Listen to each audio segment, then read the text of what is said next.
आज इस वीडियो में हम जानेंगे some important points about sexual reproduction in flowering plant. ये जो चैप्टर नंबर 2 है एनसीईआरटी का sexual reproduction in flowering plants के बारे में इंपॉर्टेंट पॉइंट्स, कुछ इंपॉर्टेंट पॉइंट्स ऐसे होते हैं, मतलब इसके अलावा नीट वगैरह में पूछे जाते हैं, डायरेक्ट आता है सवाल, तो आपको डायरेक्ट सवाल आता है तो डायरेक्ट याद कर लेना है, ठीक है। अब इसके अलावा कोई हाई पॉइंट और इसके अलावा नहीं याद करने, तो हम इन्हीं पॉइंट्स पे हम गौर करेंगे, जिक्र करेंगे। देखिए नंबर 1 पॉइंट है पॉलिनेशन बाय विंड। ये देखा गया है कि पॉलिनेशन जो है विंड से जो हो रहा है, हवा के द्वारा, हवा से जो पॉलिनेशन आपको पता ही है। पॉलिनेशन कैसे कहते हैं? पॉलिनेशन आपको पता है, एंथर से जो पॉलन ग्रेन निकल के स्टिग्मा पे चले जाते हैं किसी के भी थ्रू, किसी भी एजेंट्स के थ्रू, यानी पानी आ जाएगा तो वाटर पॉलिनेशन, विंड आ जाएगा तो विंड पॉलिनेशन। तो कहने का मतलब ये है pollination by wind is more common abiotic pollination. Abiotic pollination में सबसे ज़्यादा कॉमन कौन है? Wind pollination. अबायोटिक आपको पता ही है, वो चीज़ें होती हैं जो निर्जीव हैं, जिसके अंदर जान नहीं है, ठीक है। तो जो ऐसे पॉलिनेशन जो बिना जान के, यानी विंड है, तो विंड तो लिविंग है नहीं ना, तो नॉन लिविंग है ये। तो नॉन लिविंग में सबसे ज़्यादा कॉमन कौन है? विंड पॉलिनेशन है। इस पर भी सवाल आया। अगला है for wind pollination. Wind pollination के लिए पॉलन ग्रेन का क्या होना ज़रूरी है? शुड माने होना चाहिए, लाइट होना ज़रूरी है और नॉन स्टिकी। अगर ये लाइट नहीं होगा, हल्का नहीं होगा, तो उड़ेगा कैसे? विंड से। और नॉन स्टिकी अगर ये इसमें मान लीजिए चिपकन हुई, तो ये किसी पे भी चिपक जाएगा, उड़ के कहीं पे गया और ये वहाँ चिपक गया, तो चिपकना नहीं है इसको। या कि इस पर कीड़ा आके बैठा, तो हो तो विंड से रहा है ना। तो विंड वाले पॉलिनेशन के लिए हाँ ऐसा होता है, जो बीज वाली पॉलिनेशन होती है, यानी जो मधुमक्खियों से होता है, वो उनके जो पॉलन ग्रेन्स होते हैं वो कैसे होते हैं? स्टिकी होते हैं, और लाइट नहीं होते, वो हैवी होते हैं, कुछ वजन होता है, तभी तो वो चिपक पाएंगे। तो इम्पॉर्टेंट बात यह है कि नॉन स्टिकी होती है विंड पॉलिनेशन वाले पॉलन ग्रेन। अच्छा, नेक्स्ट है विंड पॉलिनेशन कॉमन इन। ज़्यादातर विंड पॉलिनेशन देखा गया है कॉमन किस में? ग्रासेस में। इतनी बात समझ में आ गई, ये सारे नीट में सवाल आए। अच्छा next, pollination by water is limited to about 30 genus. कहने का मतलब ये है, देखा ये गया पॉलिनेशन तो बहुत तरह से होता है, पानी से अलग, विंड से अलग, इंसेक्ट से अलग, ये ठीक है, एनिमोफिली, एंटीमोफिली। तो इतने सारे पॉलिनेशन जो हो रहे हैं उसमें सबसे ज़्यादा यानी पानी से जो होता है वो बहुत लिमिटेड है, 30 जीनस तक ही हो पाता है। 30 जीनस ऐसे प्लांट हैं, सिर्फ 30 ही ऐसे जीनस के प्लांट हैं जो कि वाटर पॉलिनेशन करते हैं, ठीक है।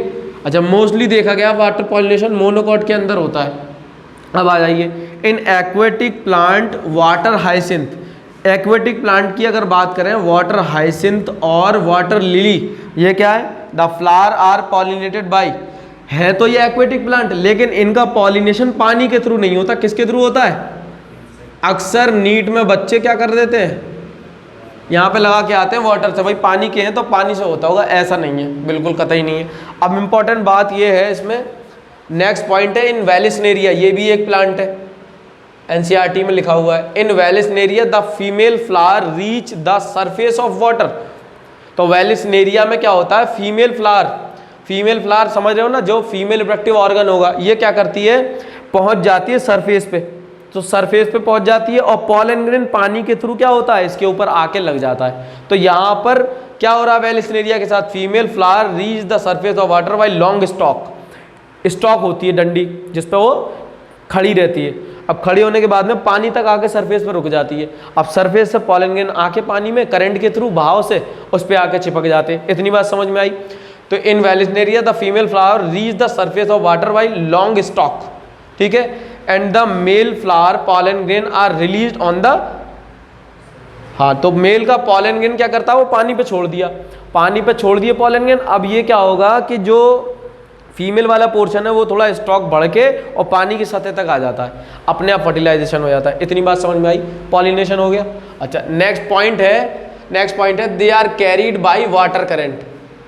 पानी के बहाव की वजह से ही तो हुआ ये पॉलिनेशन, तो ये होगा वाटर पॉलिनेशन। वाटर पॉलिनेशन को बोलते हैं हाइड्रोफिली। क्या इतनी बात समझ में आई?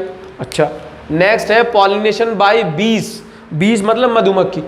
अच्छा, पॉलिनेशन बीज से जो हो रहा है वो मोस्ट कॉमन है बायोटिक पॉलिनेशन में। बायोटिक पॉलिनेशन में सबसे ज़्यादा कॉमन क्या है? यानी जिंदा चीज़ों से होने वाले पॉलिनेशन में सबसे ज़्यादा मोस्ट कॉमन है बायोटिक, मोस्ट कॉमन है बीज। इतनी बात समझ में आई। अब है both wind and water pollinated flower are not very colourful. ये देखा गया है कि विंड वाले और पानी से होने वाले पॉलिनेशन फ्लावर, यानी कि वो फ्लावर जो पॉलिनेशन होता है जिसका पानी के थ्रू और विंड के थ्रू, ये देखा गया है कि वो ज़्यादा कलरफुल नहीं होते। अच्छा, सोचने वाली भी बात है, कलरफुल होंगे क्यों? कलरफुल फ्लावर क्यों बनाए जाते हैं? कलरफुल फ्लावर इसलिए बनाए जाते हैं, या ऊपर वाले नेचर ने हमें कलरफुल फ्लावर इसलिए दिए हैं ताकि इन पे कीड़े मकोड़े आके क्या हो, अट्रैक्ट हो, इन पे जाके लगे। अच्छा, इसीलिए ये क्या करते हैं, रस भी नहीं होता इनके अंदर, नेक्टर भी प्रोड्यूस नहीं करते, क्योंकि इनका पॉलिनेशन तो आसान है, विंड से हो जाता है या पानी से हो जाता है। बीज के लिए क्या है, बीज के लिए ज़रूरी है कि बीज हमारे उसके ऊपर आए स्पेशली, और पॉलन ग्रेन उसके नीचे से चिपक जाए, ठीक है। लेकिन इस केस में क्या है, विंड वाले और वाटर वाले पॉलिनेटेड फ्लावर में ना तो वो कलरफुल होते, चाहिए ही नहीं, ज़रूरत भी नहीं, और ना ही वो डो नॉट प्रोड्यूस नेक्टर, रस भी प्रोड्यूस नहीं करते। इंपॉर्टेंट बात है, बहुत ज़्यादा इंपॉर्टेंट बात है कि टॉलेस्ट फ्लावर जो देखा गया है वो अमॉर्फोफैलस है। अमॉर्फोफैलस का 6 फीट का प्लांट होता है। इतनी बात समझ में आई। मॉथ एंड यक्का दो है ये can not complete it's life cycle without each other. ये मॉथ और यक्का जो है, मॉथ एंड यक्का दो प्लांट है, ये अपनी लाइफ साइकिल जो है बिना एक दूसरे के व्यतीत यानी जिंदा नहीं रह सकते। इंपॉर्टेंट बात यह है कि इन पपाया के अंदर ये देखा गया है कि मेल और फीमेल वाला पोर्शन बिल्कुल फ्लावर अलग होता है। इसीलिए ये कैसे होते हैं, डायशियस होंगे ना या मोनोशियस होंगे? भाई मोनोशियस का मतलब एक ही में दोनों, तो ऐसा इसका मतलब ये होगा पपाया का प्लांट कैसा होता होगा, डायशियस होता होगा।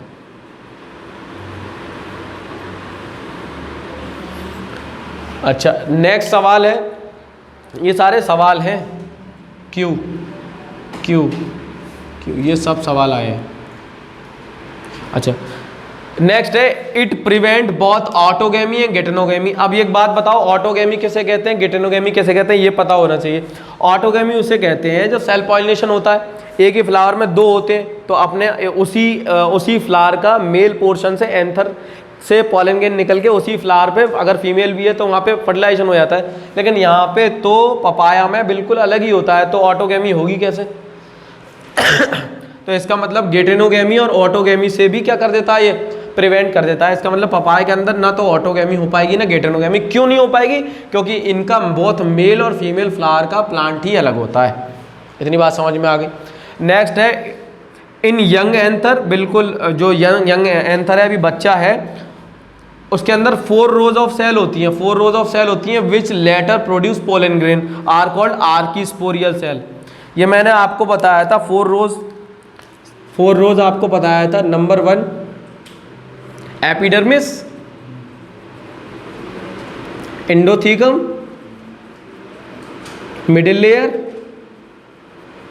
टैपेटम, ये बताया था। तो मैंने बताया था एपिडर्मिस से अंदर वाले सेल जो होते थे वो कौन से होते थे, आर्कीस्पोरियल सेल। इन्हीं आर्कीस्पोरियल सेल से क्या क्या बनता होगा, एंडोथीकम बनती थी, मिडिल लेयर बनती थी और टैपेटम बनती थी। इसके अंदर क्या होता था, स्पोरोजीनस सेल। इसी स्पोरोजीनस सेल से क्या बनता था, स्पोर मदर सेल 4, और इसी से क्या बन जाते थे, पॉलन ग्रेन 4। इतनी बात समझ में आ गई। अब नेक्स्ट है नेक्स्ट जो एक पॉइंट और है वो लिखेंगे, arrangement of nuclei in the normal dicot embryo sac. इस पे भी सवाल आ जाता है कि अरेंजमेंट क्या है, इसको मिटा दें। Arrangement of nuclei arrangement of nuclei in the normal dicot embryo सेक।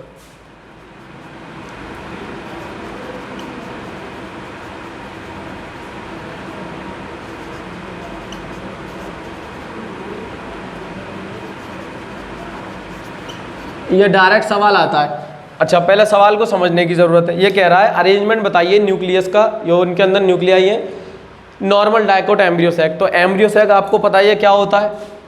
यहाँ पर आपको अगर बनाया जाए कि स्टिग्मा स्टाइल ओवरी होगी, ओवरी के अंदर ओव्यूल होता है नहीं होता, ओव्यूल के अंदर होता है एम्ब्रियो सेक। तो इसी एम्ब्रियो सेक की बात कर रहे हैं। तो यहाँ पे 3 एंटीपोडल सेल होते हैं, बीच में पोलर न्यूक्लियाई और नीचे 2 सिनर्जिड और एक सेल होता है। इन्हीं का अरेंजमेंट बताना है। तो 3 + 2 + 3 होगा, न्यूक्लियस का बताना है, तो 3+2+3, तो 3 किसका है, ये एंटीपोडल सेल, 3 न्यूक्लियस। यहाँ पर असल में 2 न्यूक्लियस होते हैं, एक सेल होता है, इसको सेंट्रल सेल बोलते हैं। इतनी बात समझ में आई। और ये 3 हो गए आपका, 2 सिनर्जीड हो गए और एक सेल का न्यूक्लियस हो गया। इतनी बात समझ में आ गई। नेक्स्ट पॉइंट अब नेक्स्ट वीडियो में, ठीक।